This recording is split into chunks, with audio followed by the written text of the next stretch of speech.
ونؤمن به ونتوكل عليه ونعوذ بالله من شرور أنفسنا ومن سيئات أعمالنا من يهده الله فلا مضل له ومن يضلله فلا هادي له وأشهد أن لا إله إلا الله وحده لا شريك له وأشهد أن محمدًا عبده ورسوله صلى الله عليه وسلم تسليمًا كثيرا أما بعد فأعوذ بالله من الشيطان الرجيم بسم الله الرحمن الرحيم إن الله وملائكته يصلون على النبي يا أيها الذين آمنوا صلوا عليه وسلموا تسليما اللهم صل على محمد وعلى آل محمد كما صليت على إبراهيم وعلى آل إبراهيم إنك حميد مجيد محترم হাজিরিন আল্লাহ রাব্বুল আলামিনের শুকরিয়া আদায় করছি আল্লাহ সুবহানাহু ওয়া তাআলা আমাদেরকে তার পছন্দের দিনে তার পছন্দের জায়গায় আসার তৌফিক দান করেছেন আলহামদুলিল্লাহ আল্লাহ তাআলা আমাদেরকে এই পৃথিবীর কোটি কোটি জাহান্নামের অভিযাত্রী থেকে জাহান্নামমুখী মানুষের কাতার থেকে মুক্ত করে আল্লাহ তাআলা আমাদেরকে তার দয়ায় তার বিশেষ অনুগ্রহে আমাদেরকে জান্নাতের কাফেলায় ঈমানের কাফেলায় আল্লাহ শামিল করেছেন আলহামদুলিল্লাহ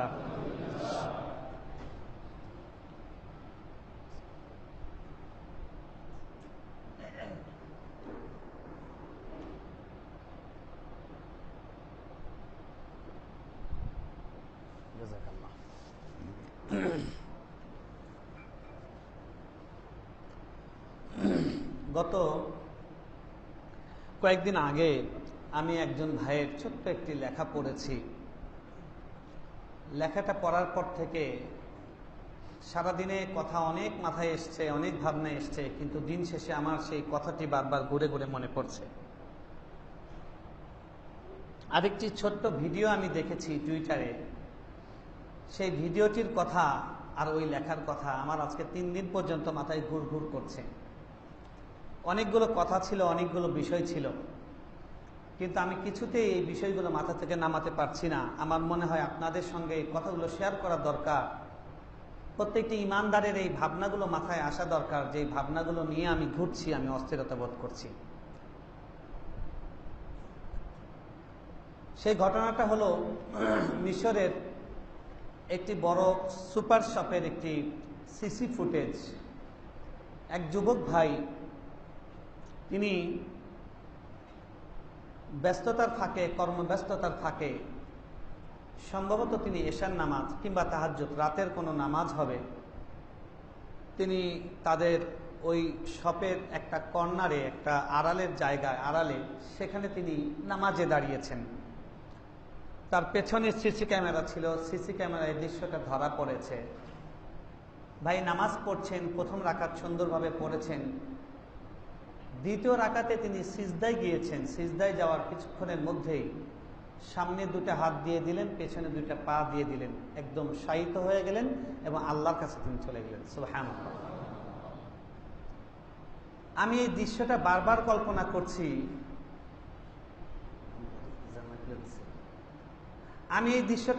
কল্পনা করছি, যে একজন ঈমানদারের মৃত্যু, আমরা সবাই দুনিয়া থেকে চলে যাব, কিন্তু একজন ঈমানদারের এর থেকে সুন্দর মৃত্যু, এর থেকে সুন্দর বিদায় আর কি হতে পারে? যে আল্লাহ রাসূল সাল্লাল্লাহু আলাইহি ওয়াসাল্লাম যেটা বলেছিলেন, আমি গত কয়েক জুমা ধরে আমরা আলোচনা করছি, যে আল্লাহর সবচেয়ে কাছে বান্দা যায় সরাসরি কথা বলে নামাজে সূরা ফাতিহায়, আর নামাজের মধ্যে আল্লাহর একদম কাছে চলে যায়, একদম তার পায়ে পড়ে যায় যখন সে কোথায় যায়।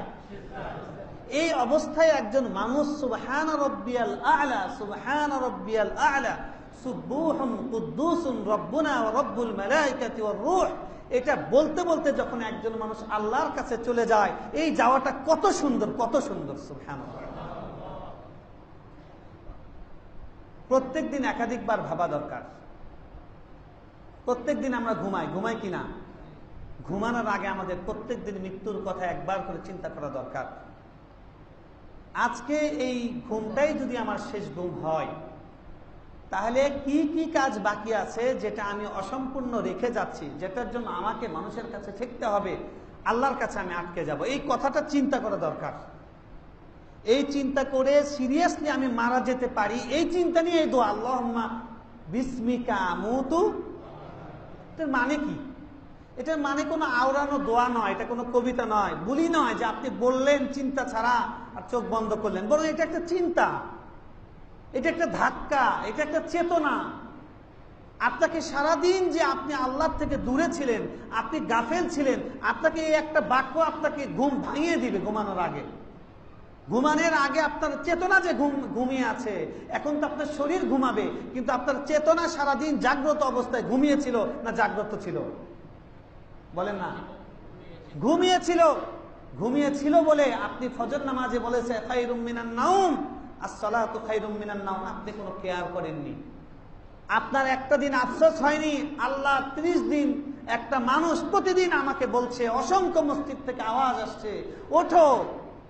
নামাজের থেকে ঘুম উত্তম না ঘুমের থেকে নামাজ উত্তম? বলেন না।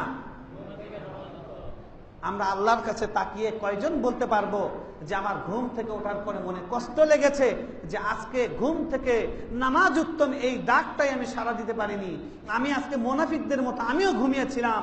কাফের মুশরিক যারা ঈমান নেই, আল্লাহর প্রতি যাদের বিশ্বাস নেই, তারা যেরকম ঘুমিয়ে আছে, তাদের কোনো ফজর নাই, তাদের কোনো সূর্য ওঠা সূর্য ডোবা বলতে কিছু নাই, ইশরাক বলতে কিছু নাই, সুন্নত বলতে কিছু নাই, আমিও তাদের মতো ঘুমিয়ে আছি। এরকম সংখ্যা মহল্লার মধ্যে কম না বেশি? জুমায় যারা উপস্থিত হয় তাদের মধ্যে এরকম সংখ্যা কম না বেশি?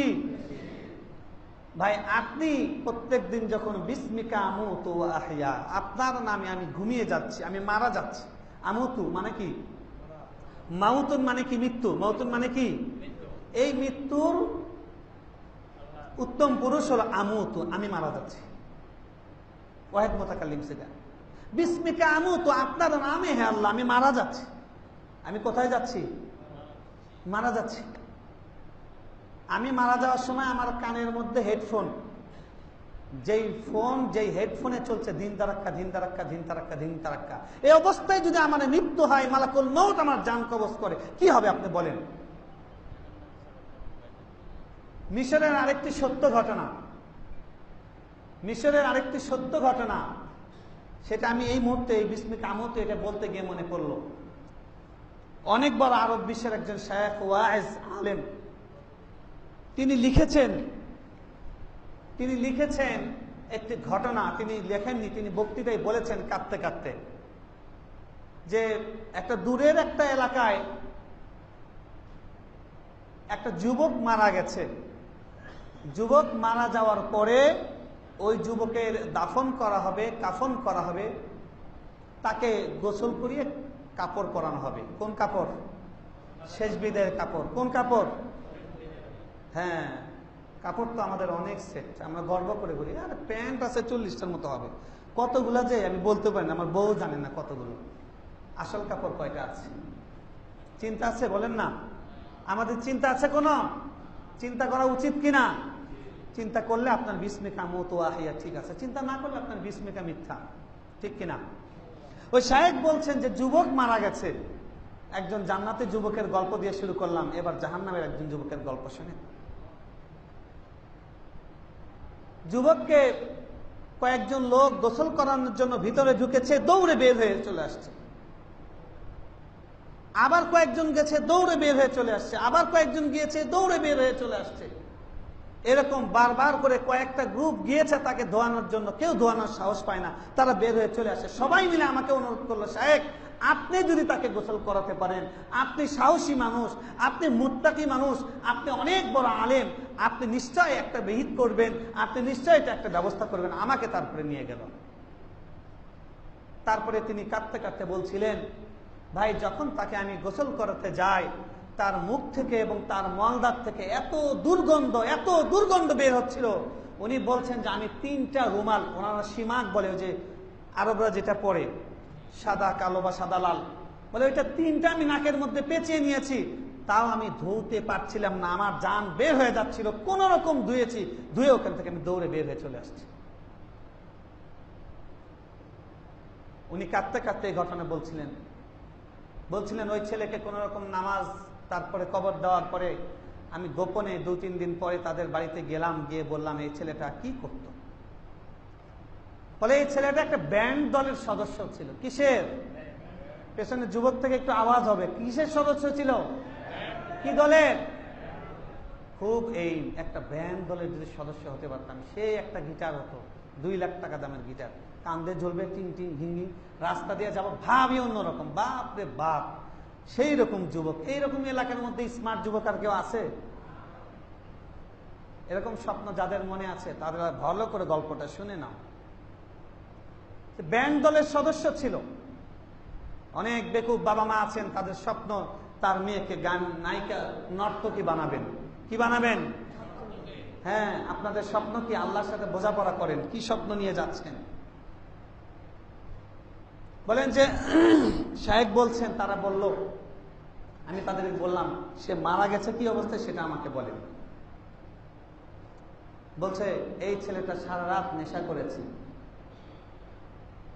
এবং নেশা করার পরে হস্তমৈথুন করেছে, নাপাক গোসল ফরজ অবস্থায় ছিল, এবং তার ল্যাপটপে তখন উলঙ্গ ছবি ভাসছিল যখন আমরা তাকে এসে উদ্ধার করেছি। উনি চিৎকার করে কাঁদছিলেন আর শায়েখ বলছিলেন, যুবক বন্ধুরা, তোমাদের রাত কিসের মধ্যে কাটে? তোমাদের কানের মধ্যে কি লাগানো থাকে? কি বাজে তোমাদের কানে? তোমাদের পেটের মধ্যে কি? তোমাদের মুখের মধ্যে কি? তোমরা কি মনে করেছো তোমরা কি মারা যাবে না? যুবকরা কি মারা যায় না? বলেন না, যুবকরা মারা যায় কি যায় না? এই এলাকায় 2-4 জন যুবক অতীতে মরেছে কি মরে নাই? মারা গিয়েছে কি যায় নাই? তাইলে আপনি যে মসজিদে আসতে পারেন না, আপনি যে মসজিদে আসতে চান না, আপনি খালি বলেন দোয়া করেন। ব্যবসা করেন না, আমাদেরকে বলবেন দোয়া করেন।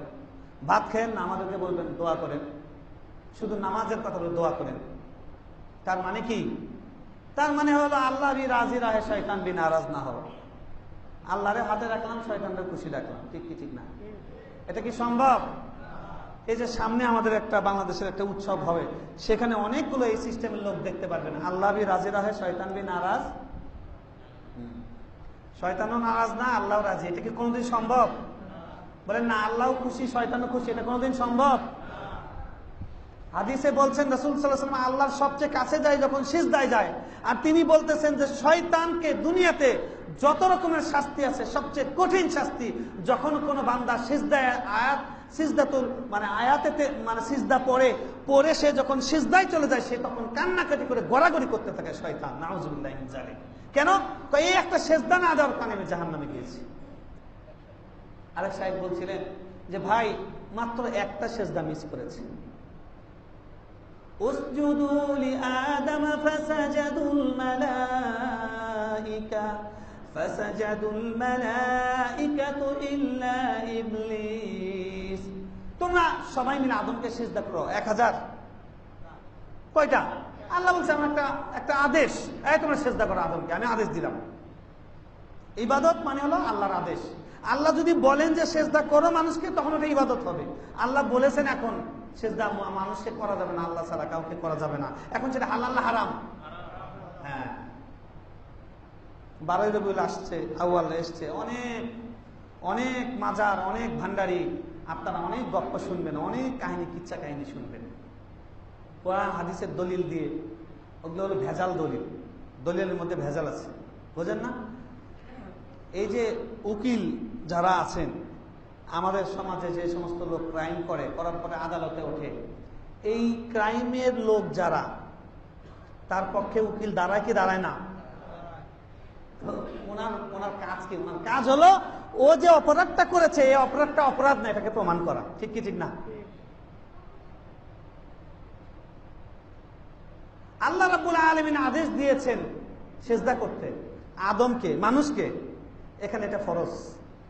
আর দুনিয়াতে এটা হলো জান্নাতের ঘটনা, আর এটা হলো দুনিয়ার ঘটনা। দুনিয়াতে আল্লাহ তাআলা গায়রুল্লাহ ছাড়া অন্য কাউকে কি করা যাবে না? রাসূলুল্লাহ সাল্লাল্লাহু আলাইহি ওয়াসাল্লামকে সিজদা করা যাবে? ভাই যদি করা যাইতো, ওরা ব্যাখ্যা বলে যারা কবরে সিজদা করে তাহলে সিজদা তাজিমি, এটা হলো সম্মানের সিজদা, এটা ইবাদতের সিজদা নয়। এটা কিসের সিজদা নয়? ইবাদতের সিজদা না, শয়তান তাজিমি সম্মানের সিজদা। আমি বলি এটা হলো শয়তানের সিজদা। আরে বেয়াদব, যদি তাজিম সম্মান যদি পৃথিবীতে কেউ বেশি পাওয়ার উপযুক্ত হয়, সেটা কি আব্দুল কাদের জিলানী না রাসূলুল্লাহ সাল্লাল্লাহু আলাইহি ওয়াসাল্লাম? সেটা কি শাহজালাল নাকি রাসূলুল্লাহ সাল্লাল্লাহু আলাইহি ওয়াসাল্লাম? সেটা কি দেওয়ানবাগী না রাসূলুল্লাহ সাল্লাল্লাহু আলাইহি ওয়াসাল্লাম? আর কোন আদেশ যদি পালন করার ক্ষেত্রে পৃথিবীতে 1 নম্বর ছাত্র কারা থাকে, সেটা কি সাহাবীরা না বাংলাদেশের জিলাপিওয়ালারা? তাহলে সিজদা করলে যদি গায়রুল্লাহকে আল্লাহকে পাওয়া যেত, রাসূল সাল্লাল্লাহু আলাইহি ওয়াসাল্লামের বাড়ি ঘরের দেয়াল টেয়াল কিছু থাকতো, সিজদার খেলায় সব তো ঘুরে যেত, ঠিক না? সৌদিরা বাধ্য হয়েছে কোনটা নবীজির জন্মস্থান কোনটা বাড়ি এগুলো বলে না। এই যে বাকিউল গারকাত, এটার নাম দিয়েছে হলো জান্নাতুল বাকি, হাদিসে এটা বাকিউল গারকাত। তো বাকিউল গারকাতের মধ্যে ওদেরকে জিজ্ঞেস করবেন যে কোনটা ওসমান রাদিয়াল্লাহু তাআলা আনহুর কবর, কোনটা রাসূল সাল্লাল্লাহু আলাইহি ওয়াসাল্লামের স্ত্রীদের কবর, কোনটা মায়েদের মেয়েদের কবর, এগুলো সব তাদের কাছে ম্যাপ আছে, সংরক্ষিত আছে। বলবে না, বললে তো কবরে ধুলাবালু মাটি কিছুই থাকবে না, ঠিক কি ঠিক না? খালি স্বপ্নে খালি বলে দিবেন যে ওই কুড়িগ্রামের একটা গ্রামের মধ্যে একটা স্বপ্নের মধ্যে দেখছে যে অমুক বাবা পেশাব করে, ওই পেশাব যে বদনার মধ্যে রাখে, ওই বদনার পানি খাইলে সবাই সুস্থ হয়ে যায়। কোন বাংলাদেশের কোন এলাকার লোক বাকি থাকবে ওখানে ছুটে যাওয়া? বলেন না, সব দৌড় দিবে। এটা কি প্রমাণিত না আমি বানায় বললাম? এটা বিভিন্ন সময় প্রমাণ হয়েছে কিনা? সর্বশেষ করোনার শুরুতে থানকুনির পাতা, কিসের পাতা? এই হলো আমাদের ঈমান। রাসূল সাল্লাল্লাহু আলাইহি ওয়াসাল্লাম বলছেন, বাদিরু বিল আ'মালি ফিতনাতান কাকিতাইল লাইলিল মুজলিম। তোমরা নেক আমল করার মাধ্যমে অন্ধকার গভীর নিকষ কালো অমাবস্যার অন্ধকার, এরকম অন্ধকার রাতের মধ্যে যে বিপদ ঘাটে ঘাটে উঠ পেতে বসে থাকে, ঠিক সেরকম ভাবে ফিতনার যুগে ঘন ঘন ঘন ঘন অস্পষ্ট, বোঝা যায় না, চেনা যায় না, এরকম বিপদ তোমাদের ঘাড়ের উপরে এসে বসবে। তার আগেই তোমরা বেশি বেশি নেক আমল করে জাহান্নামের আগুন থেকে তোমরা জান্নাতের দিকে চলে যাও। সুবহানাল্লাহ। কেমনে বুঝবো সেই সময় কখন আসছে? রাসূল সাল্লাল্লাহু আলাইহি ওয়াসাল্লাম তারপরে বলছেন, ইউসবিহুল মুমিনু ওয়া ইউমসি কাফির, আও ইউমসি মুমিনা ওয়া ইউসবিহু কাফিরা। ওই সময় এমন হবে, একটা লোক সকালবেলা দেখলাম মসজিদে যে নামাজ পড়তেছে, সকালে বসে নারায়ে তাকবীর, আমার নেতা তোমার নেতা, বিশ্ব নবী মুস্তাফা, আল কোরআন আমার হবে সংবিধান। বিকেলবেলা গিয়ে দেখতেছেন ওই লোক বলতেছে, আমার নেতা তোমার নেতা নাম বললে চাকরি নেই, ঠিক কি ঠিক না? সব জায়েজ হয়ে গেছে, মৃত্যু দিবস, জন্ম দিবস, অমুক দিবস, তমুক দিবস, এই করা সেই সব জায়েজ হয়ে গেছে। হয়েছে কি হয়েছে না? সকালে একটা, বিকালে একটা। এরপরে সকালবেলা উনি মসজিদে উনি গিয়ে বলতেছে শুক্রবার দিন যে আমরা তো সবাই মুসলমান, যাইতে হবে, এসে আমরা ইমানদার, আমি খুব ইসলামের পক্ষে, এসেই আমাকে ভোট দিবেন, এই করবেন সেই করবেন। এখন আসতে হলো কি অন্য ধর্মের একটা জাতীয় পূজা, ওইখানে যে বলতেছে যে ধর্ম যার যার উৎসব, যারা না শুনতে পারছেন আমার কোনো দোষ নেই, বলছে সমান, ঠিক কি ঠিক না? রাসূল সাল্লাল্লাহু আলাইহি ওয়াসাল্লাম বলতেছেন সকালে মুসলমান, বিকালে কাফের, বিকালে কাফের, আবার সকালবেলা ওই ব্যক্তি আবার পোল্ট্রি নিয়ে নিচ্ছে, মুসলমান হয়ে গেছে, আবার সন্ধ্যার সময় আরেক পোল্ট্রি। এরকম পোল্ট্রি কি আমরা দেখতে পাচ্ছি? এরকম আমাদেরকে আল্লাহ চোখের সামনে অসংখ্য দেখিয়ে দিচ্ছেন, আমাদেরও আল্লাহর কাছে কাটতে হবে, আমরা যেন না পড়ি, আমরা টেরও পাবো না। ওই যে বলছেন অন্ধকার রাতের মতো, অন্ধকার রাত কেমন চ্যালেঞ্জ করেছে, ওই গল্পটা আপনারা জানেন, যে বলছে না ওই শ্মশানে যাইতে হবে, রাতের বেলা যদি শ্মশানে যাইতে পারিস, একা গিয়ে একটা ঘুরান দিয়ে আসতে পারিস, ওখান থেকে একটা প্রমাণ আনতে হবে, একটা হাতটার কিছু নিয়ে আসতে হবে, তাহলে তোরে আমি এই বাড়ি লিখে দিব। তো গেছে, খুব সাহসী, মারাত্মক সাহসী। আছে না এলাকার মধ্যে কিছু সাহসী লোক, খুবই সাহসী, গেছে অন্ধকারে। এখন যাচ্ছে, যাওয়ার সময় তো কলেজের মধ্যে 1.5 টাকা 5 টাকা 1.5 টাকা 5 টাকা, কলেজের মধ্যে একটু একটু কাঁপতেছে, আমার মন না না আমি সাহসী লোক, আবার ভিতরে করতেছে ভাই আওয়াজ হচ্ছে, ঝিঝিপোকা আওয়াজ, অন্ধকার, ভয় লাগতেছে। এখন সাহস করে গেছে, একদম জায়গা পর্যন্ত গেছে, কোনো ভয় সে পায়নি। এখন সে একটা হাত তুলতে নিবে, পেছন দিক থেকে তার চাদর একটা গাছের কাঁটার সাথে বেজে গেছে, এক চিৎকার করে শেষ। পড়বে। গিয়ে দেখে গেল তার চাদরটা বেজে গেছে কাটার সাথে। সে মনে করেছে না, আমি যতই মুখের জোরে বলছিলাম কিছু নাই শ্মশানে, কিন্তু তা আছে, ধরছে আমার ঘাড় আছে, কোমর ধরছে, আমি শেষ নাই। অন্ধকার রাতের বিপদ, আসলে কোনো বিপদ নাই, কিন্তু ওই যে অন্ধকার, এটাই বিপদ। রাসূলুল্লাহ সাল্লাল্লাহু আলাইহি ওয়াসাল্লাম বলছেন কাকিতাইল লাইলিল মুজলিম, বিপদ হবে, আমাদের কাছে ফিতনা আসবে, এই অন্ধকারের মতো রূপ ধরে আসবে, বোঝা যাবে না। একটা লোক আগে ইসলাম অনুযায়ী চলতো না, উনি ইসলামের কোন গ্রুপের সাথে, কোন দলের সাথে বা ইসলামের দিকে আসছেন, আসার পরে এখন কি হয়ে গেছে, উনি অন্যদেরকে এমন ঘৃণা করা শুরু করেছে, এমন ঘৃণা করা শুরু করেছে, উনি অন্যদেরকে এত তুচ্ছ করা শুরু করেছে, করতে করতে করতে করতে আল্লাহ তাআলা তার প্রত্যেকটা আমলকে প্রত্যাখ্যান করেছে। সে মারা যাওয়ার আগে আল্লাহর সাথে ইত্তেদাত করে বেয়াদবি করে দুনিয়া থেকে চলে গেছে, সব শেষ। নাউজুবিল্লাহ। হয় কি হয় না? হচ্ছে এরকম ভাই, হচ্ছে। আপনি যে ইসলামের দিকে আসবেন, এখানেও আপনার বিপদ বসে আছে। শয়তান যেরকম ঘাটে ঘাটে ওত পেতে বসে থাকে, এরকম বসে আছে। এই জন্য ভাইরা, আপনি আমরা যখন দিন শেষে ঘুমাতে যাচ্ছি, আমরা যখন বিছানায় আশ্রয় নিচ্ছি, তখন কি আমরা আসলে চিন্তা করি যে আমি যদি আজকে মারা যাই তাহলে আমার পরিণতি কি হবে, আমি সারাদিন কি করলাম? আমরা যে চিন্তা করি না, তার প্রমাণ হচ্ছে আমার 24 ঘন্টার কর্মকাণ্ড, ঠিক কি ঠিক না?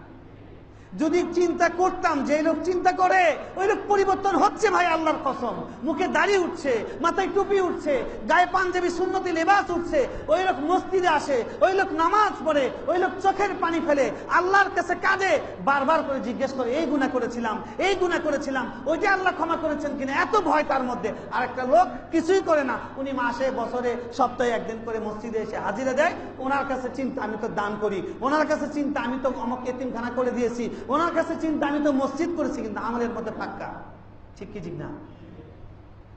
রাজনৈতিক ভাবে যেরকম সত্যিকার দেশের প্রতি দায়বদ্ধতা, জনগণের প্রতি দায়বদ্ধতা, এগুলো থাকুক কি না থাকুক, নির্বাচনের আগে সিস্টেম করলে হবে। নির্বাচনের আগে সিস্টেম কি, কিছু খায় খয়রাত দিবেন, দিয়ে ওখানে লিখে দিবেন অমুক ভাই দোয়া চাই, ঈদ মুবারক, অমুক ভাই আপনাদের দোয়া চাই। দোয়াটা আসলে কি, এটা আসতেছে নির্বাচনের 6 মাস আগে, তারপরে পোস্টারে উঠবে যে উনি প্রার্থী হতে যাচ্ছে, ঠিক কি ঠিক না?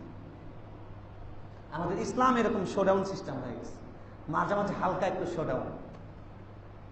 আল্লাহ তাআলা বলছেন ইয়া আইয়ুহাল্লাযীনা আমানু উদখুলু ফিস-সিলমি কাফা, হে ঈমানদার লোক, হে মুসলমান, হে মুসলমান, তোমরা প্রবেশ করো কিসের মধ্যে? ইসলামের মধ্যে। কিসের মধ্যে? তো ইসলামে তো আপনি আসেনি, তাহলে ইসলামের মধ্যে প্রবেশ করার অর্থ কি? আল্লাহ বলে দিচ্ছেন, আল্লাহ দেখিয়ে দিচ্ছেন চোখে গুতা দিয়ে, যারা ইসলামে তো আসো, ইসলামের কিছু সাইনবোর্ডের মধ্যে আসো। সাইনবোর্ড সর্বস্ব ইসলাম না, পরিপূর্ণরূপে ইসলামের মধ্যে দাখিল হয়ে যাও, ঠিক কি ঠিক না? সুতরাং নামাজকে যেরকম ঠিক করতে হবে, আমার আয় উপার্জনকে ঠিক করতে হবে। আমি সব আয় নিতে পারবো না, আমার আয় ইনকামটা হালাল কিনা এ ব্যাপারে আমার পেরেশানি থাকতে হবে, চিন্তা থাকতে হবে, টেনশন থাকতে হবে। টেনশন কি? আমি আলিমের কাছে জিজ্ঞেস করতেছি আমার এই সিস্টেমটা ঠিক আছে কিনা, আমার এই ইনভেস্টটা ঠিক আছে কিনা, আমার এইভাবে আয় করাটা ঠিক আছে কিনা, এটা বৈধতা আছে কিনা। তারপরে ব্যয় করব যে এই ব্যাপারেও আমি স্বাধীন না, এই ব্যাপারেও আমাকে জিজ্ঞেস করতে হবে, এই ব্যাপারেও আমাকে জানতে হবে, এলেম হাসিল করতে হবে, ঠিক কি ঠিক না? এই ব্যাপারে আমাকে এলেম হাসিল করতে হবে যে আমি কোথায় ব্যয় করতে পারবো। আপনি চাঁদা দিচ্ছেন, কোথায় চাঁদা দিচ্ছেন? এই চাঁদা দিয়ে কি পূজা হবে, না কনসার্ট হবে, নাকি ওয়াজ মাহফিল হবে? এটা আপনাকে জেনে বুঝে কাজ করতে হবে, ঠিক কিনা? ভাইরা আমার, আজকে আমরা কোথায় যাচ্ছি?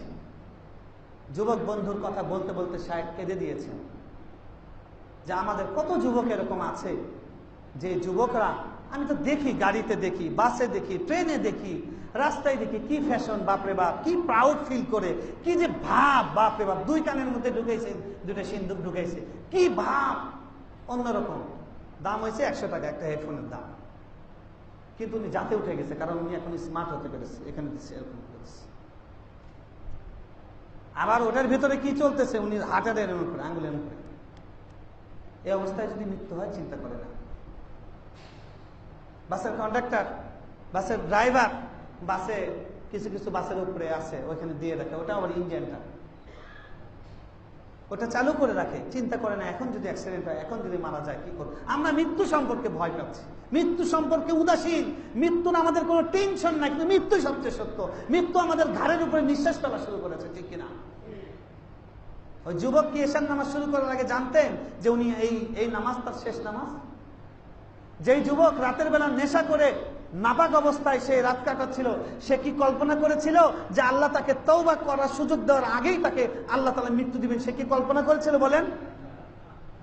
এজন যুবক বন্ধুরা, পরিবর্তন হতেই হবে, পরিবর্তন হতেই হবে, বদলাতেই হবে, বদলাতেই হবে। কোথায় ছুটছে, কোন দিকে যাচ্ছে? উত্তরায় একজন শায়েখ আছেন, প্রফেসর হামিদুর রহমান সাহেব হাফিজাহুল্লাহ, অনেক বড় আল্লাহর ওলি। তিনি বুয়েটের প্রফেসর ছিলেন। সেখান থেকে তিনি ছেড়ে দিয়ে হাফিজ হুজুর মোহাম্মদুল হাফিজ হুজুর রহমতুল্লাহি আলাইহির সান্নিধ্যে জীবনকে পরিবর্তন করেছেন। হুজুরের কাছে বসে বসে বসে বসে পুরা মাওলানা লাইনের পুরো সিলেবাস করেছেন। তার এই আজমপুর বলে না, উত্তরা, আজমপুরের পশ্চিম পাশে, ওইখানে তার বাড়িটা যেটা, এটা উনি ওয়াকফ বাড়ির ছাদে করেছেন মাদ্রাসা। সপ্তাহে একদিন সেখানে ওলামায়ে কেরাম, দিনদার লোকেরা ওখানে যায়, ওনার দিনই মুজাকারা করেন। সেখানকার একটা সত্য ঘটনা আপনাদেরকে তুলে ধরছি। এক বোন লিখেছেন যে তিনি যেবার প্রথম গিয়েছেন, তার বাবা ওখানে নিয়মিত যান। তো বাবা একদিন গল্প ছলে বললেন ওখানে মা বোনদেরও পর্দার সঙ্গে নসিহত শোনার ব্যবস্থা আছে। বললেন, বায়না ধরলাম, বাবা বাধ্য হয়ে একদিন নিয়ে গেলেন। নিয়ে যাওয়ার পরে ওখানে দেখলাম যে আম মজলিসের আগে মহিলাদের জন্য ভেতরে মহিলারা কথা বলছেন। ফলে ওখানে আমি জীবনের প্রথম গিয়েছি কোনো দিনই মজলিসে। এখানে আমি দেখলাম যে একটা বোন, তিনি একটু পর পরে তার চোখ মুছছেন, চোখটুকুই তার খোলা, একটু পর পর টিস্যু পেপার দিয়ে চোখটা মুছছিলেন। বলে আমি কি বয়ান শুনবো, আমি তার চোখের দিকে মুগ্ধ হয়ে দেখছিলাম। আমার জীবনে প্রথম দেখা একজন আল্লাহর বান্দি আল্লাহর ভয়ে কাঁদে, তার কান্না কত সুন্দর হতে পারে, বারবার আমি তার চোখের দিকে তাকাচ্ছিলাম। তাকে আমি নিজেকে বলছিলাম, আমার চোখ দিয়ে এরকম পানি আসে না। জীবনে কত কেঁদেছি আমরা কত রকমের কান্না কাঁদি। ব্যবসায় লস খাওয়ার পরে কাঁদি, ধরা খাওয়ার পরে কাঁদি, হ্যাঁ, বিপদে পড়ে কাঁদি, মা বাপকে হারানোর কারণে কাঁদি। কিন্তু আল্লাহর ভয়ে যেই সত্য আমাদের মাথার উপরে নিঃশ্বাস ফেলছে প্রত্যেকটা মুহূর্ত, আজকে যদি আমরা ঈমান ছাড়া মারা যাই, ঠিকানা হবে জাহান্নাম। এই জাহান্নামের ভয়ে রাসূল সাল্লাল্লাহু আলাইহি ওয়াসাল্লাম, তাকে আল্লাহ সব মাফ করে দিয়েছেন, কিন্তু উনি সারা রাত কাঁদছেন, উনি সেজদায় পড়ে কাঁদছেন, উনি রুকুতে কাঁদছেন, উনি কাঁদতে কাঁদতে অজ্ঞান হয়ে যাচ্ছেন, উনি কাঁদতে কাঁদতে ওনাকে ফেরেশতা এসে বলছেন, ইরফা ইয়া মুহাম্মদ ওয়াসা। আল্লাহর আবেগের জোয়ার আসছে, আল্লাহ জিবরিলকে পাঠিয়ে দিয়েছেন, যাও আমার নবীকে বলো আর কত কাঁদবে, মাথা উঠো। উনি এত কাঁদছেন। সেই কান্না আমার চোখে কয়দিন এসছে? আমার একটি মাস চলে গেছে, একটি সপ্তাহ কেটে গেছে, একটি বছর কেটে গেছে, এমনকি অনেকের জীবন এমন চলে গেছে, এখনো পর্যন্ত কোনোদিন হাউমাউ করে আল্লাহর সামনে কান্না আসে। হে পাথর হৃদয়ের ভাই, আপনি কি কখনো চিন্তা করেছেন আপনার সাথে আল্লাহর সম্পর্কটা কি? আল্লাহর সাথে আপনার সম্পর্কটা কোন জায়গায়? আদৌ সেই সম্পর্কের কোনো সুতো আছে কি নাই? আপনার আল্লাহর সাথে সম্পর্কটা আসলেও কি কানেকশন কিনা? আসলেও আপনি আল্লাহর সাথে কানেক্টেড কিনা? তিনি বলছেন যে আমি ওইখানে বয়ান শেষ হওয়ার পরে ওই বোনটাকে ফলো করতে লাগলাম। বয়ান শেষে 15-20 মিনিট সেখানে পরস্পর গোল করে কয়েকটা করে সূরা শোনাশোনার ব্যবস্থা করা হয়। আমি ইচ্ছা করে ওই বোনকে ওনার ওখানে বসলাম। আমি ওই বোনকে বয়ান শেষ করে নিচে গিয়ে আমি তাকে জিজ্ঞেস করলাম, বোন আপনি কোথায় পড়েন, কি করেন? অনেক কথা, যেটা শিক্ষার কথা সেটা বলছি। ওই বোন বলছেন, আমি যখন এইচএসসি 2য় বছরে পড়ি, আমি যখন ইন্টারমিডিয়েট যখন 2nd ইয়ারে পড়ি, তখন আমার কলেজে দেখতাম মেয়েদের নামাজের একটা ছোট্ট ঘর ছিল, নামাজি মেয়েরাও সেখানে গিয়ে নামাজ পড়তো। জোহরের সময় দেখতাম মেয়েরা গিয়ে নামাজ পড়তো। আমার হাসি পাতো, আমার হাসি লাগতো, কোনোদিন আগ্রহ তৈরি হয়নি যে ওখানে গিয়ে নামাজ পড়বো। তো ওই নামাজি মেয়েদের মধ্যে একটা মেয়ে কেন যেন আমার সাথে ঘনিষ্ঠ হওয়ার চেষ্টা করলো, আমাকে বিভিন্নভাবে সাজেশন দিত, হেল্প করত, নোট দিত, অনেক রকমের হেল্প করতো। করতে করতে একটা রিলেশন গড়ে উঠলো।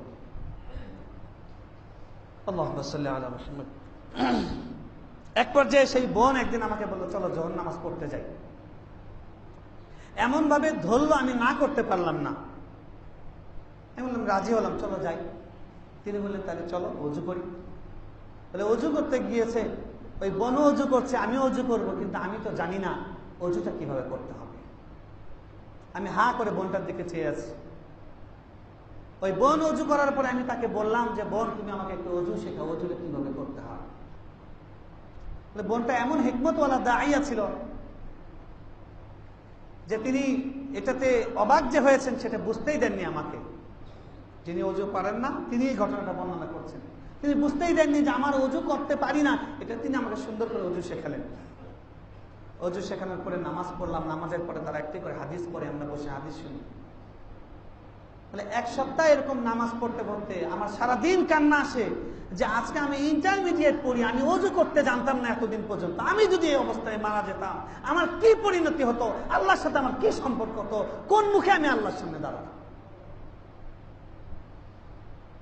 এরকম নাই যুবক যুবতী আমাদের মহল্লায় কি মনে করেন? অজু ঠিক মতো করতে জানে না। যদি বলা হয় আসেন দাঁড়ান এখানে সুন্দর করে অজু করেন, আমরা সবাই দেখব, কয়জন আছে সাহস করে সামনে আসতে পারবে? সবার মধ্যে ভয় হবে যে আমার অজুর মধ্যে কি ভুল হয়, হবে কি হবে না? তার মানে আমার অজুর ক্ষেত্রে আমার কনফিডেন্স নাই, আত্মবিশ্বাস নেই, ঠিক কিনা? অজু ছাড়া নামাজ হবে? বলেন না, অজু ছাড়া নামাজ হবে? আমরা সেই 2 মাস ধরে দীর্ঘ আলোচনা করলাম নামাজের মধ্যে মন বসানো। তার শুরু ছিল নামাজের বাইরের অংশ, ছিল কিনা? অজুটা সুন্দর হবে, তারপরে নামাজের আশাটা সুন্দর হবে।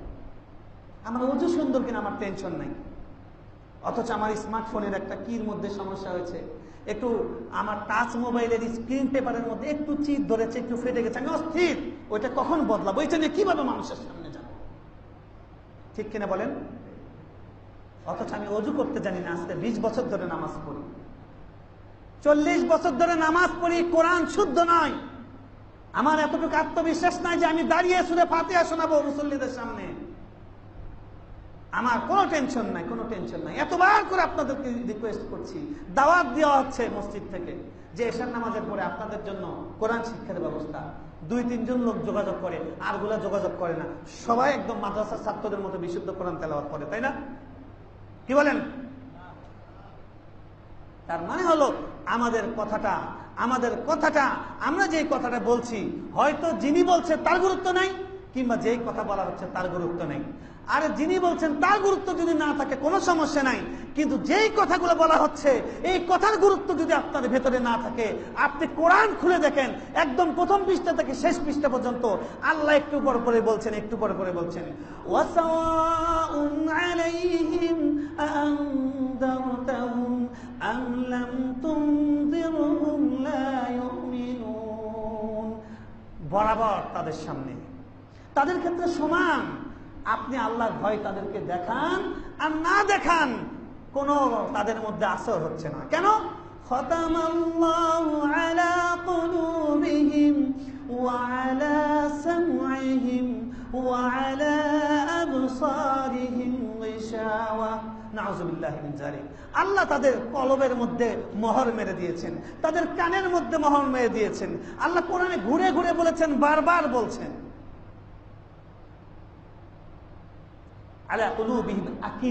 আল্লাহ কোরআনে বলছেন আমি সেখানে রিং পরাই দিয়েছি, আমি সেখানে একদম প্লাস্টিক প্যাকেট করে দিয়েছি। ওই প্যাকেটের মধ্যে আপনি একটা জিনিস প্যাকেট করে দিয়ে পানির মধ্যে ছাড়েন, পানি একটু ঢুকবে না। প্যাকেট করে দিয়েছি তাদের কলবটাকে, ওই কলবের মধ্যে কোনো কথা ঢোকে না। অন্য মানুষ বসে বসে কাঁদে, অন্য মানুষ শুনে শুনে কাঁদে, অন্য মানুষ নামাজে দাঁড়িয়ে কাঁদে, অন্য মানুষ মোনাজাতে কাঁদে। তার বছরের পর বছর চলে যাচ্ছে, কোনোদিন তার চিন্তাও আসে না আমার তো কান্না আসে, ঠিক কিনা বলেন? আল্লাহুম্মা বিসমিকা আমুতু ওয়া আহইয়া। কোন মুখে কোন লজ্জায় আমরা বলবো বিসমিকা আমুতু? আল্লাহ তোমার নামে মারা যাচ্ছে। কিসের আল্লাহর নামে মারা যাচ্ছে? ফজর পড়ি নাই, এশারও পড়ি নাই। দিনে শুরু হয়েছে আমি বেনামাজি হিসেবে, শেষটাও হয়েছে বেনামাজি হিসেবে। রাসূল সাল্লাল্লাহু আলাইহি ওয়াসাল্লাম বলছেন মান তারাকাস সালাতা মুতাআম্মিদান ফাকাদ কাফার। কোন ওজর ছাড়া যে ব্যক্তি এক ওয়াক্ত নামাজ কাজা করেছে ওই ব্যক্তি কাফের হয়ে গেছে। আপনার কাছে রাসূলের কথা সত্য মনে হয়? বলেন সত্য মনে হয় কিনা? পেছন থেকে আওয়াজ দেন, সত্য মনে হয় কিনা? সত্য যদি মনে হয় একটা ওয়াক্ত নামাজ কাজা হওয়া যাবে না। একটা ওয়াক্ত যদি নামাজ কাজা হয় আপনার ভিতর কান্না আসতে হবে, টেনশন আসতে হবে। মাদ্রাসা 1 সপ্তাহ বন্ধ, যখন এশার নামাজে এরকম একামত দেওয়া হচ্ছে, এখানে এক কাতার হয়েছে, এখানে 3 জন লোক। আল্লাহ কোথায়? আল্লাহ সিগারেটের আসরে, আল্লাহ গল্পের আসরে, ঠিক কি ঠিক না? এই মসজিদের থেকে জামাত হয় মসজিদের পূর্ব পাশে, মসজিদের থেকে বড় জামাত হয় মসজিদের পূর্ব দিকে। কোথায়? রাস্তায় পূর্ব জামাত হয়, রাস্তায় জামাত হয় মসজিদের থেকে বড় জামাত। ও ভাই, একদিন তো ওই রাস্তায় আপনার জানাজার নামাজ হবে, হয়েছে কি হয় নাই? এলাকায় একজন ড্রাইভার ছিল ভাই, হঠাৎ করে যুবক সুন্দর স্বাস্থ্যবান মানুষ, তিনি মারা গেছেন। আমার মনে আছে তখন আমি নতুন এসেছি এই মহল্লায়। আমি এরকম একজন তাগড়া মানুষের মৃত্যু দেখে অনেক ভেবেছিলাম এই মানুষটা চলে গেলেন। মনে আছে আপনাদের? দাড়িওয়ালা, জি, আজহার ভাই, আল্লাহ তাকে জান্নাতুল ফেরদৌস নসিব করেন, তাকে আল্লাহ মাগফিরাত দান করেন। এরকম আপনার আমার কত মানুষের জানাজা হবে। এই যে আপনার সিলেটের ওই লোকটা, পাঁচতলা বাড়িতে না, আপনাদের বাড়ি পিছনে, হ্যাঁ, সিলেটের মানুষটা মারা গেলেন। আমি অফিস থেকে এসে রাত 1টায় এই রাস্তায় জানাজা পড়েছি, আমি জানাজা পড়েছি। ভাই, আগামীকালকে আপনার জানাজা হবে না, আমার জানাজা হবে না, কি গ্যারান্টি আছে? প্রত্যেকদিন মারা যাচ্ছে মানুষ। আর কি কথা বলবো ভাই, আর কি কথা বলবো? দুনিয়া আমাদেরকে এমন করে গ্রাস ফেলেছে, এমন করে গ্রাস করেছে, ক্যাপচার করেছে, এমন করে আমাদেরকে ঘিরে নিয়েছে, কিনে নিয়েছে দুনিয়া। আল্লাহ রাসূল সাল্লাল্লাহু আলাইহি ওয়াসাল্লাম এই হাদিসের শেষে বলছেন যে সকালবেলা মুসলমান, বিকালে কাফের, বিকালে মুসলমান, সকালে কাফের। এই যে অবস্থা, এই আপ ডাউন খুব দ্রুত, এত দ্রুত ঈমান ওঠানামা করবে কেন? রাসূল সাল্লাল্লাহু আলাইহি ওয়াসাল্লাম শেষে বলছেন ইয়াবিউ দীনাহু বিআরাদিন মিনাদ দুনিয়া। দুনিয়ার সামান্য করির বিনিময়ে তারা তাদের দ্বীনকে বিক্রি করে দিবে, ঈমানকে বিক্রি করে দিবে। নাউযুবিল্লাহি মিন যালিক। ঠিক কি ঠিক না? কোরআনের বিরুদ্ধে যারা কথা বলে, তাদের পক্ষ যারা নেয়, তারা কি বোঝে না কোনটা সত্য? বোঝে না? বলেন না, বোঝে না তারা? কে সত্য কে মিথ্যা বোঝে না তারা? এই বাংলাদেশে কে আছে বোঝে না? বোঝে কি বোঝে না? কিন্তু ইয়াবিউ দীনাহু বিআরাদিন মিনাদ দুনিয়া, একটা টেন্ডার, একটা 1 লাখ টাকার লাভ, 10 কোটি টাকার একটা বাজেট, ওইটার লাভ, ওটার ভাগ খাওয়ার জন্য উনি বুঝেও না বোঝার ভান করে থাকে কি থাকে না? এটাই রাসূল সাল্লাল্লাহু আলাইহি ওয়াসাল্লাম বলছেন, অন্ধকার রাতের মতো ফিতনা আসার আগে তোমরা ভালো কাজ করে ফেলো, তাড়াতাড়ি নেক কাজ করো। আমরা নেক কাজ পরে করি, দুনিয়াটা তাড়াতাড়ি করো, তাড়াতাড়ি জায়গা কিনো, তাড়াতাড়ি বাড়ি করো, তাড়াতাড়ি গাড়ি করো, তাড়াতাড়ি এটা করো, আখিরাত পরে। আর আল্লাহ রাসূল সাল্লাল্লাহু আলাইহি ওয়াসাল্লাম বলছেন তাড়াতাড়ি আখিরাত গড়ো, তাড়াতাড়ি আখিরাত গড়ো। অন্ধকার রাত আসার আগে, অন্ধকার রাতের মতো ঘনায়মান, খুবই ঘন ঘন, খুবই বোঝা যায় না এমন ফিতনা এসে তোমাদের সামনে হাজির হওয়ার আগেই তোমরা নেক আমল করো। এমন ফিতনা আসলে কি হবে? সকাল বিকাল ইমান আপ ডাউন করবে। কারণটা কি? ইয়াবিউ দীনাহু বিআরাদিন মিনাদ দুনিয়া। তারা সামান্য দুনিয়ার জন্য তাদের দ্বীনকে বিক্রি করে দিবে। ঠিক কি ঠিক না? একটা ভোটের জন্য দ্বীনকে বিক্রি করবে, কোরআনের আয়াতকে বিকৃত করবে, ইসলামের থিওরিকে বিক্রি করবে, ইসলামের হালাল হারামকে উল্টা ব্যাখ্যা দিয়ে উল্টা দিবে। ঠিক কিনা বলেন? দেখতে পান না? আমরা কি দেখি না? কি বলেন? দেখি না? আমরা হালালকে যে হারাম বানায়, হারামকে যে হালাল বানায়, সাইড করে সিস্টেম করে, আমরা চোখ দিয়ে দেখি না? কি বলেন? কেন? ওই যে দুনিয়ার সামান্য 2 টাকার জন্য ইয়াবিউ দীনাহু বিআরাদিন মিনাদ দুনিয়া। এই জন্য ভাই, রাসূলুল্লাহ সাল্লাল্লাহু আলাইহি ওয়াসাল্লাম আমাদেরকে সাবধান করে বলছেন আগে আগেই মুসলমান হয়ে যাও।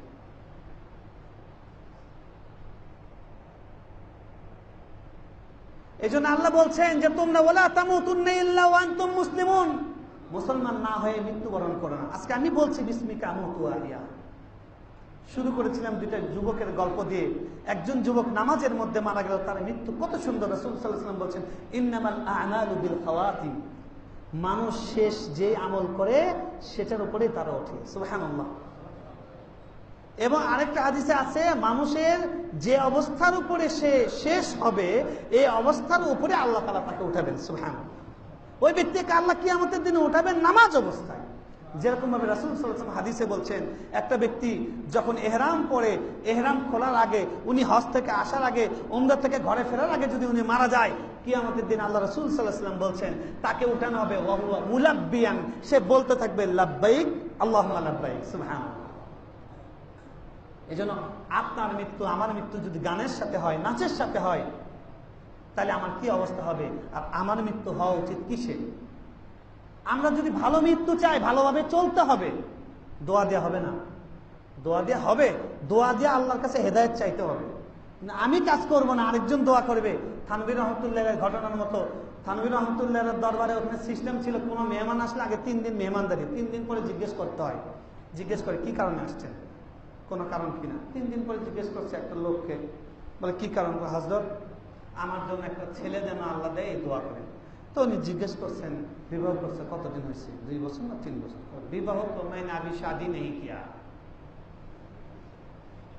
তাকে নিকাল দো ইস বুদ্ধ কো, এই গবেটকে বের করে দেন থেকে। ও বিয়ে করে না, আমার কাছে কি চাওয়ার জন্য আসছে? ছেলের যেন হয় সেই দোয়া চাইতে আসছে। গল্প শুনে আমাদের হাসি পাচ্ছে, কিন্তু আপনি, আমি, আমরা প্রত্যেকে এরকম বুদ্ধ, ঠিক কিনা বলেন? আমরা এরকম গবেট, আমরা আল্লাহর কাছে যাওয়ার জন্য প্রস্তুতি নিচ্ছি না, দুনিয়ার প্রস্তুতি, কিন্তু লম্বা লম্বা আশা আমাদের আল্লাহর কাছে। গাফুরুর রহিম রহমানির রহিম, গাফুরুর রহিম রহমানির রহিম রাসূল সাল্লাল্লাহু আলাইহি ওয়াসাল্লাম জানতেন না? কি বলেন?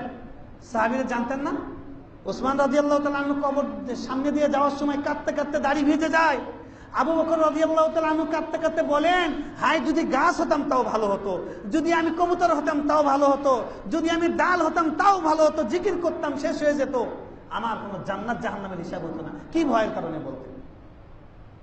আজকে আপনার আমার ভয় নেই, আপনার আমার ভয় নেই। সুলাইমান আলাইহিস সালামের 2টা ঘটনা কোরআনে আছে, অনেকগুলো ঘটনা আছে, 2টা ঘটনা আজকের আলোচনার সঙ্গে প্রাসঙ্গিক। সুলাইমান আলাইহিস সালামের এই ঘটনা আমরা জানি, পিঁপড়ার ঘটনা আছে কিনা এই কোরআনে? সূরার নামই হচ্ছে সূরার নামল, সূরাতুন নাম। নামলুন মানে হলো পিঁপড়া। ইয়া আইয়ুহান নামলা, ওই পিঁপড়া বলছে, পিঁপড়ার নেত্রী, তাদের নেতা। পিঁপড়াদের কিন্তু নেতা থাকে, একজন সামনে, তার পিছে পিছে সবাই হাঁটে। তারা বাঙালির মতো না, আমাদের মতো উদ্দেশ্যহীন মুসলমানদের মতো না। এক একজন এক একটা বলে, এক একজন এক এক দিকে দৌড়ায়, ঠিক কি ঠিক না? এক মুসলমানদের গ্রেফতার করে, আরেক মুসলমান বলে যে না, এই ব্যাপারে কিছু বলা যাবে না। ঠিক আছে, উনি বেশি লাফাই ছিল, দৌড়াই তো, ঠিক কিনা? এগুলো আমাদের কালচার। আর পিঁপড়াদের লিডার, সে বলছে ইয়া আইয়ুহান নামলাতু দুখুলু মাসাকিনাকুম লা ইয়াহতিমান্নাকুম সুলাইমান ওয়া জুনুদুহু, হে পিঁপড়া সম্প্রদায়, তোমরা সবাই তোমাদের ঘরের মধ্যে তাড়াতাড়ি ঢোকো, সুলাইমান এবং তার সৈন্যবাহিনী আসছে, এরা কিন্তু এদের পায়ের নিচে পাড়া পড়বা, দেখতে পাবে না, তোমরা হলো পুচকি, ও এসে ওই বাহিনী এসে তোমাদেরকে পিষে ফিরে চলে যাবে, তাড়াতাড়ি ঘরের মধ্যে ঢোকো। আল্লাহু আকবার। এই ঘটনাটা ঘটেছে, এটা আমরা কেমনে জানলাম? সুলাইমান আলাইহিস সালাম ভাষা বুঝতেন। কি বুঝতেন? ভাষা বুঝতেন। তিনি আল্লাহর শুকরিয়া আদায় করেছেন যে আল্লাহ, তুমি আমাকে সবগুলো ভাষা বোঝার তৌফিক দান করেছো। সুবহানাল্লাহ। একটা পিঁপড়া লিডার তার জাতিকে মৃত্যু থেকে বাঁচানোর জন্য চিন্তা করছে, ঠিক কি ঠিক না? হুদহুদ, সুলাইমান আলাইহিস সালামের দরবারের পাখির ঘটনা আমরা সবাই জানি। তিনি বলছেন মা লিয়া লা আরাল হুদহুদ, কি ঘটনা, কি আমি হুদহুদকে দেখতে পাচ্ছি না? যদি ওরে আমি দেখতে না পাই, ও যদি দ্রুত হাজির না হয়, আর হাজির হওয়ার পরে যদি কোন উদ্দেশ্যে ভালো কাজে গিয়েছিল এটার জবাব দিয়ে না করতে পারে, আউলা আদবাহান্না, আমি তা হয় সে আমার কাছে ভালো কোনো বার্তা নিয়ে আসবে, না হলে আমি তারে কি করে দিব? জবাই করে ভুনা করে খাবো। হুদহুদ কি খবর নিয়ে আসছিল? আমি একটি জাতির কাছে, রাআইতু বিসাবাইন, আমি এই সাবা জাতির কাছে আমি ওখানে গিয়েছি। ওখানে গিয়ে তাদের জাতির মধ্যে দেখতে পেয়েছি তাদের নেতা একজন মহিলা, তারা ইয়াসজুদুনা লিশ-শামসি, তারা পূজা করে কিসের? সূর্যের। কিসের? সূর্যের পূজা করে। এই যে একটা পাখি, একটা অবলা প্রাণী, সেই প্রাণী খুঁজে এনে নবীকে বার্তা দিয়েছে যে তারা গায়রুল্লাহর কাছে সিজদা করছে, গায়রুল্লাহর ইবাদত করে তারা জাহান্নামের দিকে যাচ্ছে। তারপরে কি ঘটেছিল? সুলাইমান আলাইহিস সালাম ব্যবস্থা নিয়েছিলেন কিনা? পরে এই মহিলা কি করেছে? উনি বলছেন, আল্লাহ কোরআনে সেই ঘটনা কোট করেছেন। আমি হাফেজ হলে আরো ভালো করে বলতে পারতাম সবগুলো আয়াত, মনে পড়লো তাই প্রাসঙ্গিকভাবে বলছি। তিনি সুলাইমান আলাইহিস সালামের সামনে এসে বললেন, আমি সুলাইমান এবং তার রবের প্রতি ঈমান আনলাম। সুবহানাল্লাহ। একটা পাখির একটু ফিকির জাহান্নামের আগুন থেকে বাঁচানোর জন্য, তাতে পুরা একটা দেশের লিডার সহ সবাই হেদায়েত পেয়ে গেছে। একটা পিঁপড়ার ফিকির তার জাতিকে বাঁচানোর জন্য। আপনার আমার নিজেকে বাঁচানোর ফিকির কি? আপনার আমার পরিবারকে বাঁচানোর ফিকির কি? আল্লাহ তাআলা এই জন্য বলছেন, কু আনফুসাকুম ওয়া আহলিকুম নারা ওয়াকুদুহান নাস ওয়াল হিজারা, তোমরা নিজেকে এবং নিজের পরিবারের সদস্যদেরকে জাহান্নামের আগুন থেকে বাঁচাও।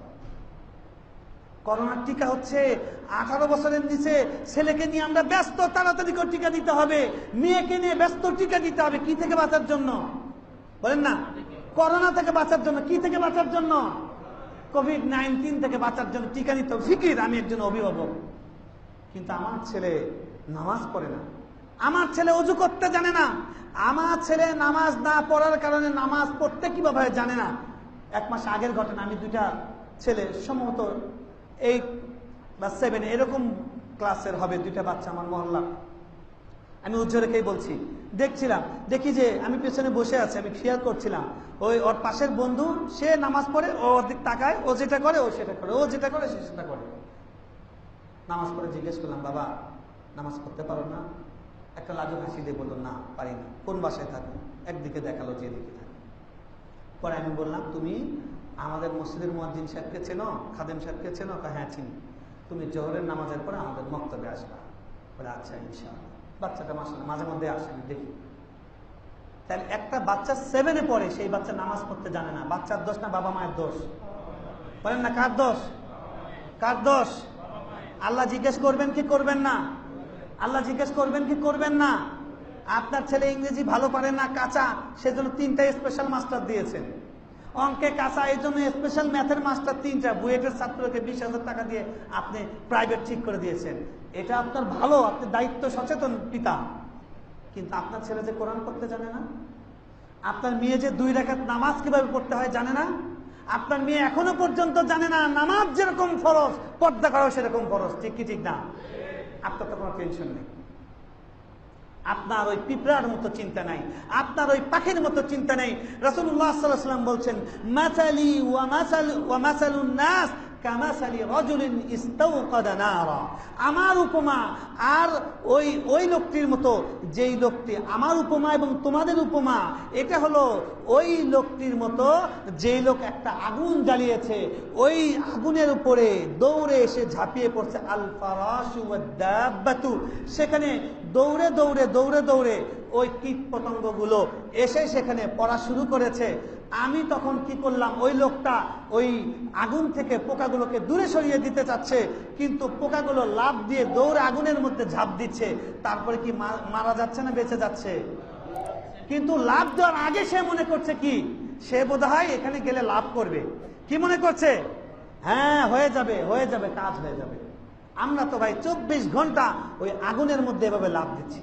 রাসূল সাল্লাল্লাহু আলাইহি ওয়াসাল্লাম বলছেন, আমি হলাম ওই ব্যক্তির মতো, ওই ব্যক্তি পোকাগুলোকে আগুন থেকে বাঁচিয়ে দিয়ে তাদের জীবন বাঁচাতে চাচ্ছিল, কিন্তু তারা প্রতিযোগিতা দিয়ে, তারা ঠেলাঠেলি করে এসে সেই আগুনের মধ্যে লাফ দিচ্ছিল। রাসূল সাল্লাল্লাহু আলাইহি ওয়াসাল্লাম বলছেন, ফাআনা আখিযুন বিহুজাজিকুম আনিন নার ওয়া আনতুম তাকহুমুনা ফিহা। আমি ঠিক সেভাবে তোমাদের কোমর ধরে, তোমরা যখন লাফ দিচ্ছ, আমি পেছন থেকে কোমর ধরে তোমাদেরকে জাহান্নামের আগুন থেকে বাঁচাতে চাচ্ছি, আর তোমরা আমাকে ছেড়ে হাত ছাড়িয়ে নিয়ে তোমরা জাহান্নামের মধ্যে লাফ দিচ্ছ। নাউযুবিল্লাহ। আলেমদের কথা যাদের ভাল লাগে না, কোরআনের আসর যাদের ভাল লাগে না, কোরআন সুন্নাহর আলোচনা যাদের ভাল লাগে না, এই আলোচনাগুলো থেকে আলেম ওলামারা, গত জুমায় আমরা আলোচনা করেছিলাম, এই জাতির জন্য আলেম ওলামা দরকার আছে কি নাই? আলেম ওলামারা কি করেন? সবাই আগুনের মধ্যে লাফ দিচ্ছেন, কোমর পেছন দিক থেকে ধরে বাঁচাতে চাচ্ছে, কিন্তু আপনি তো আলেমকে ধাক্কা মেরে নিজে তো জাহান্নামে পড়তেছেন, কখনো কখনো আলেমকেও কোনো জায়গায় ফেলে দেওয়ার চিন্তা করতেছেন। ঠিক কিনা? ঠিক কিনা? এই জন্য ভাই, আমরা যখন দিন শেষে ঘুমাতে যাচ্ছি, বিসমিকা আমুতু ওয়া আহইয়া, আল্লাহ তোমার নামে মারা যাচ্ছি, তোমার নামে আবার জীবিত হব, আমরা কি সত্যি তোমার নামে মারা যাচ্ছি এটা বিশ্বাস করি? এটা প্রত্যেক দিন ঘুমানোর সময় আমাদের চিন্তা করতে হবে। ঠিক কিনা? যদি আমরা চিন্তা করি ভাই, তাহলে আল্লাহ আমাদেরকে ফেরাবেন, আল্লাহ আমাদেরকে ফেরাবেন। বলেছিলাম 2টা জিনিস ভুলতে পারছি না। একটা বলেছি হলো গল্প, 2 নাম্বার বলেছিলাম একটা লেখার কথা। লেখাটা শুনিয়ে আমি শেষ করে দিচ্ছি। তিনি বলছেন, বিজ্ঞানের দৃষ্টিতে মৃতদেহকে কবর দেওয়ার ঠিক 24 ঘন্টা পরে মানুষের শরীরের ভিতরে এমন একটি পোকার উৎপত্তি হয় যা মৃতদেহের পায়ুপথ দিয়ে বের হতে থাকে। ওই পোকা এমন দুর্গন্ধ ছড়ায়, ওই দুর্গন্ধে পেয়ে দুধ থেকে তার সমগোত্রীয় যত পোকা আছে, যেই পোকাগুলো ডেড বডি খায়, সেগুলো দুধ থেকে সেগুলো চলে আসে। দুর্গন্ধ পেয়ে সমস্ত পোকা মাকড় বিছে মানুষের মৃতদেহের দিকে যাত্রা শুরু করে, আর সবাই মিলে মানুষের মাংস খাওয়া শুরু করে। কবরস্থ করার 3 দিন পরে সবচেয়ে প্রথমে নাকের অবস্থা খারাপ হতে শুরু করে, পচন ধরে নাকে। 6 দিন পর নাক খসে পড়তে থাকে, 9 দিন পরে চুল খসে পড়া শুরু হয়, মানুষের শরীরের সমস্ত লোম ঝরে পড়ে, আর পেট ফুলতে শুরু করে। 17 দিন পর পেট ফেটে যায়, আর পেটের ভেতরে যা কিছু আছে সব বাইরে বের হয়ে চলে আসে। 60 দিন পরে মৃতদেহের শরীরের সমস্ত মাংস শেষ হয়ে যায়, মানুষের শরীরে এক টুকরো মাংস অবশিষ্ট থাকে না। আর যে মৃতদেহের দেহ কবরস্থ করা হয়েছিল তার সমস্ত অস্তিত্ব মিশে যায়। ভাইরা আমার, এত সম্মান, এত শক্তি, এত সামর্থ্য, এত ধন দৌলত, এত সুনাম, এত সহ্য বীর্য, এত পদ পদবী কোথায় কোথায়? নাক খেয়ে ফেলবে, নাক দিয়ে শুরু হবে, সব কিছু ঝরে যাবে, মাটির সাথে মিশে যাবে। বিশ্বাস না হলে পুরাতন কবরের সামনে গিয়ে দাঁড়ান, কবরস্থানে যান। ভাই, যেই গালে আপনার একদিন ফেস ওয়াশ না দিলে মনে হয় কিভাবে লোকজনের সামনে যায়, মুখ আমার বিশ্রী দেখা যাচ্ছে। ঠোঁটের জন্য আলাদা জিনিস, নাকের জন্য আলাদা, কানের জন্য আলাদা, চোখের জন্য আলাদা, চুলের জন্য আলাদা। চুল ধোয়ার জন্য একটা, ধোয়ার পরে দেওয়ার একটা, ঠিক কিনা? বাঁধার জন্য একটা, সামনে একটা, পেছনে একটা। এরকম ভাবে আমাদের শরীরের প্রত্যেকটা অঙ্গের জন্য, আমাদের পায়ের পাতা যেন না ফাটে, আমাদের হাতের আঙুলগুলো যখন আমরা কাটি, এটা নখগুলো ছোট করি, ছোট করার পরে ওখানে ধার যেন না থাকে, এটার জন্য আলাদা জিনিস আছে কি নাই? কিন্তু আপনার আমার জাহান্নামের আগুন থেকে বাঁচার জন্য কি আছে? রাসূলুল্লাহ সাল্লাল্লাহু আলাইহি ওয়াসাল্লাম হাতেম আত-তাই রাহমাতুল্লাহি আলাইহি, আদি বিন হাতেম রাদিয়াল্লাহু তাআলা আনহু, লম্বা হাদিস সময় নেই, শেষ অংশটা বলছি শুধু। তিনি বলছেন, তিনি ইসলাম গ্রহণের লম্বা ঘটনা সেটা বলে তিনি বলছেন, রাসূলুল্লাহ সাল্লাল্লাহু আলাইহি ওয়াসাল্লাম তিনি বললেন, হে আমার ভাইরা, হে আমার ভাইরা, তোমরা জাহান্নামের আগুন থেকে বাঁচার চেষ্টা করো, ওয়ালাউ বিশিক্কি তামরাতিন, একটা খেজুরের টুকরা দিয়ে হলেও, একটা খেজুরের টুকরা সদকা করে হলে তোমরা জাহান্নামের আগুন থেকে বাঁচার চেষ্টা করো। তিনি বললেন, কিয়ামতের দিন ভাইরা তোমাদেরকে উঠানো হবে, সেখানে উঠানোর পরে আল্লাহ তোমাদেরকে সামনে নিয়ে আসবেন, নিয়ে এসে বলবে তোমার কি আমল নিয়ে আসছো? সে সামনে তাকাবে নাই, পেছনে তাকাবে নাই, ডানে তাকাবে নাই, বামে তাকাবে নাই, কত আমল করেছিল। আল্লাহ কোরআনে বলেছেন, ফাজআলনাহু হাবাআম মানসুরা, আমি সেগুলো ধুলা বানিয়ে দিয়েছি, বাতাসের সাথে উড়ে চলে গেছে, কিচ্ছু নাই, কিচ্ছু নাই। সে তখন হন্যে হয়ে খুঁজতে থাকবে, কি বলে, কোন জিনিস দিয়ে আল্লাহর কাছে বলবে আল্লাহ এটার বিনিময়ে জাহান্নাম থেকে মুক্তি চাই।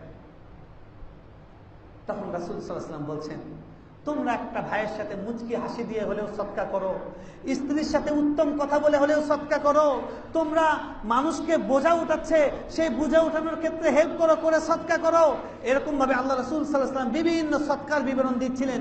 দিতে দিতে এক পর্যায়ে গিয়ে বলছেন, ওয়ালাউ বিশিক্কি তামরাতিন, একটা খেজুরের টুকরা, সেটা আল্লাহর রাস্তায় দান করে হলে তোমরা জাহান্নামের আগুন থেকে বাঁচার চেষ্টা করো।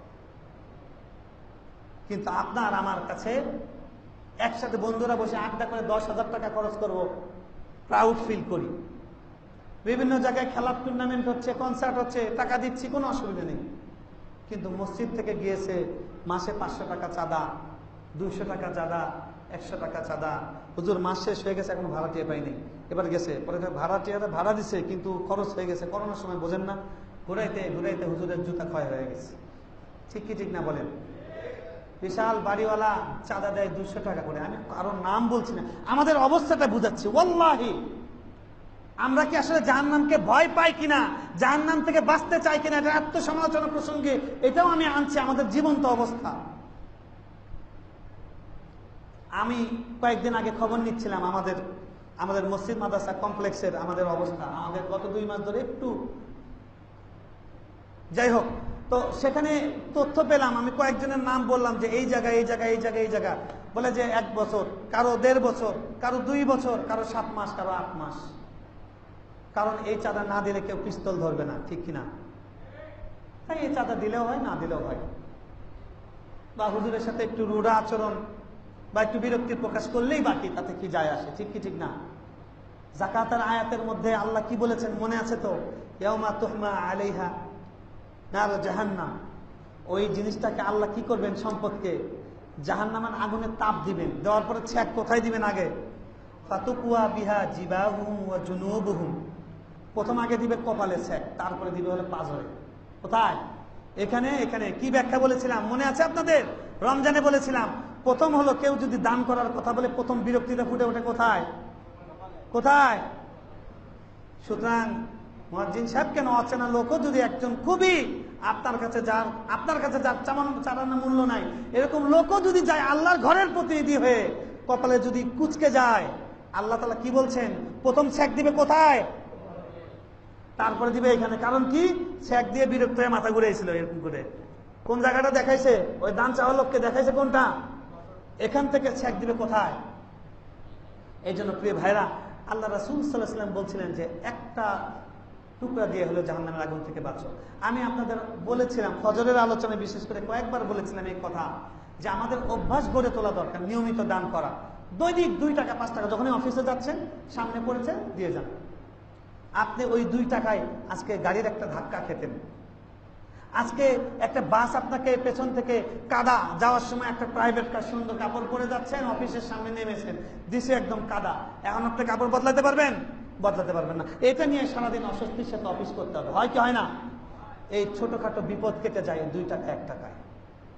এই জন্য দান করার একটা অভ্যাস গড়ে তোলা দরকার। সাহাবা কেরামদের অভ্যাস ছিল। আল্লাহ কোরআনে বারবার বলেছেন বিআমওয়ালিকুম ওয়া আনফুসিকুম, বারবার আল্লাহ তাআলা বলছেন তোমরা আমাকে আসো, জান্নাত কিনে নাও, জাহান্নাম থেকে বাঁচো, বারবার বলেছেন। 2টা জিনিসের কথা বলেছেন, তোমাদের সম্পদ দিয়ে, তোমাদের জান দিয়ে। তো সম্পদ দেওয়া কঠিন না জান দেওয়া কঠিন? জান দেওয়া কঠিন, কিন্তু আল্লাহ বলেছেন সম্পদের কথা আগে, বিআমওয়ালিকুম ওয়া আনফুসিকুম বারবার বলেছেন। কারণ কি? কারণ আমরা প্র্যাকটিক্যালি বলছি যে জান দেওয়া কঠিন, কিন্তু আসলে আমরা সম্পদের জন্য জান দেই। ঠিক কি ঠিক না?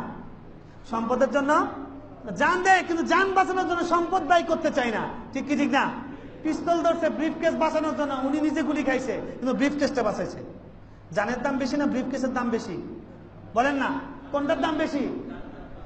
কিন্তু আমরা জান বাঁচাচ্ছি, হ্যাঁ, জান বাঁচাচ্ছি না, আমরা মাল বাঁচাচ্ছি। এজন্য আল্লাহ এটা জানেন, এজন্য আল্লাহ আগে বলছেন আগে মাল দাও আমাকে, তারপর জান দাও। আগে মাল দাও, তারপর কি দাও? জান দেওয়া সহজ, মাল দেওয়া কঠিন। এই জন্য আমরা যখনই দেখি কোন একটা উপলক্ষে কেউ একজন এসে চায় আল্লাহর কথা বলে, আল্লাহর দোহাই দিয়ে, তখন আমাদের কাছে অজুহাত তৈরি হয়ে যায়। ভাই অনেক ভিক্ষুক, অনেক অভাবী, ঠিক আছে আমরা সবাইকে দিতে পারবো না, কিন্তু অন্ততপক্ষে নিজের বিবেকের কাছে, আল্লাহর কাছে যে না আমার যতটুকু সামর্থ্য আছে দিয়েছি। ঠিক কি ঠিক না? দেখেন উত্তরা, গুলশান, বনানী, এক একটা মসজিদে দৈনিক প্রত্যেক জুমায় লাখের উপর টাকা কালেকশন হয়। লাখের